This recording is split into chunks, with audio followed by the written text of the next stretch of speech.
Hello, everyone, and welcome back to Learnivo, your space for IELTS speaking practice with real fluent examples. Today's topic is both refreshing and relatable. We'll be practicing IELTS speaking part 2 and part 3 on the theme, Describe a person you know who loves to grow plants. In this session, you'll hear a full band 7 to 9 model answer for part 2, followed by an extended part 3 discussion about gardening, farming, modern agriculture, and how people grow plants in cities. Let's begin. Now I'm going to give you your topic. You will have 1 minute to prepare, and you should try to cover all the points on the card. Your topic is, describe a person you know who loves to grow plants, e.g., vegetables, fruits, or flowers. You should say who this person is, what he or she grows, where he or she grows them, and explain why he or she enjoys growing plants. Your 1 minute preparation starts now. All right, your time starts now. A person I know who truly loves to grow plants is my aunt, who has been passionate about gardening for as long as I can remember. She lives in a small town, and her house has a beautiful backyard that looks more like a mini botanical garden than a regular yard.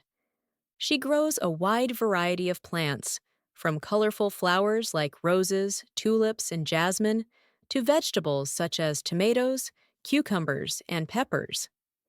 She even has a few fruit trees, including lemon and orange trees.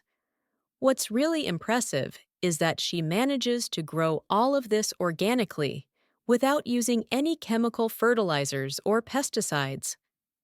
I first noticed her passion for gardening when I was a child. Every morning, she would water her plants, check the leaves for pests, and talk to them softly as if they were her friends. I used to laugh at her for doing that, but now I understand how deeply connected she feels to nature. She believes plants can sense care and positive energy.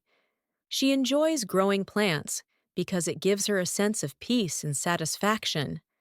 She says gardening is like therapy. It helps her relax and forget about stress. Whenever she's feeling down, spending a few hours in her garden instantly lifts her mood. She also loves sharing the fruits and vegetables she grows with neighbors and family members. I've tasted her homegrown strawberries and cucumbers, and they taste much fresher and more flavorful than store-bought ones.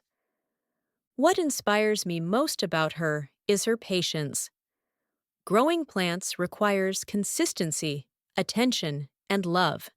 It's not something you can rush.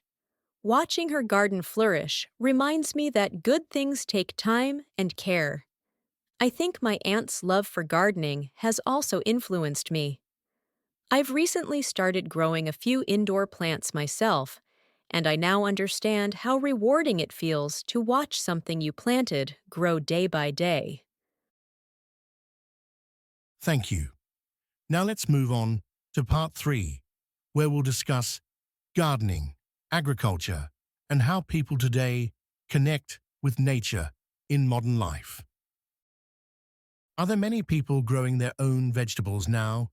Yes, more people are starting to grow their own vegetables, especially after the pandemic. Many realize the value of healthy, organic food and the satisfaction of producing it themselves.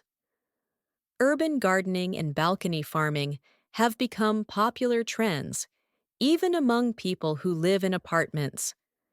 Growing vegetables at home not only saves money, but also promotes a more sustainable lifestyle. Do you think it's good to let kids learn how to plant? Absolutely! Teaching kids how to plant helps them understand where food comes from and develops responsibility. It also teaches patience and environmental awareness. When children see their plants grow, they feel proud and connected to nature. It's a great hands-on learning experience that combines science, creativity, and mindfulness. What do you think of the job of a farmer? I think being a farmer is one of the most important yet undervalued jobs in the world.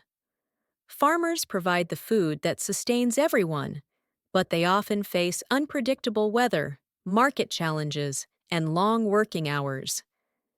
It's a physically demanding but highly respectable profession. In many ways, farmers are the foundation of our economy and food security. What are the differences between traditional and modern agriculture? Traditional agriculture relies on manual labor, natural fertilizers, and traditional tools. It's often more eco-friendly, but less efficient on a large scale.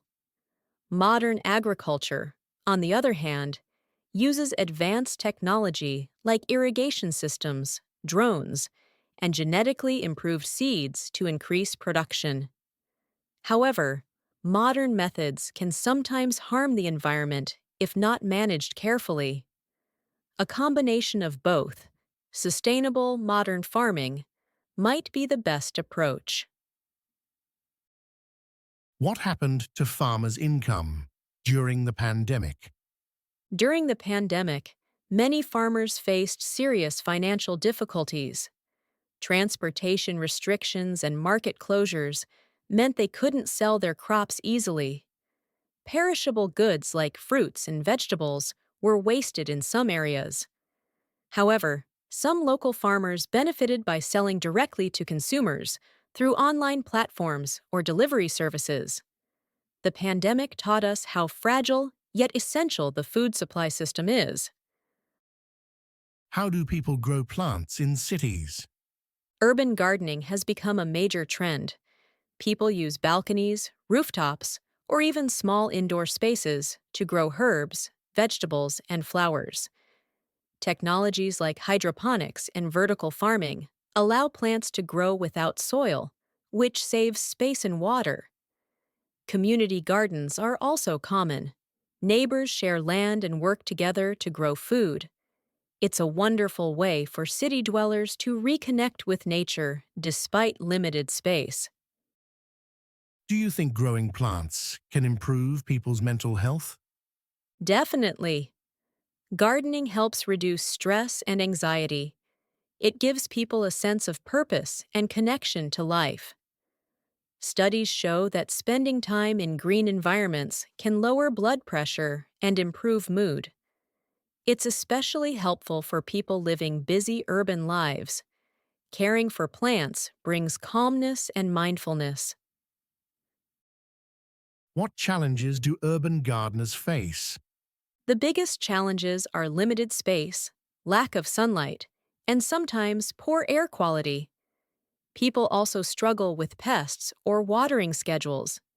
But new solutions like vertical gardens, automatic watering systems, and indoor grow lights are helping overcome these problems. Do you think in the future more people will grow their own food? Yes, I believe so. As people become more health conscious and concerned about sustainability, growing food at home will become more common. Technology will make it easier for anyone to grow plants, even in small apartments. It might not replace farming, but it will definitely complement it. And that brings us to the end of today's IELTS Speaking Part 2 and Part 3 session on Describe a person you know who loves to grow plants. We talked about gardening, farming, and how planting connects people with nature, even in busy city life. If you found this session helpful, please subscribe to Learnivo, like this video, and share it with your friends preparing for IELTS. Comment your next cue card topic below, and don't forget to turn on the notification bell to never miss a new IELTS speaking video. Thanks for watching, and see you in the next one.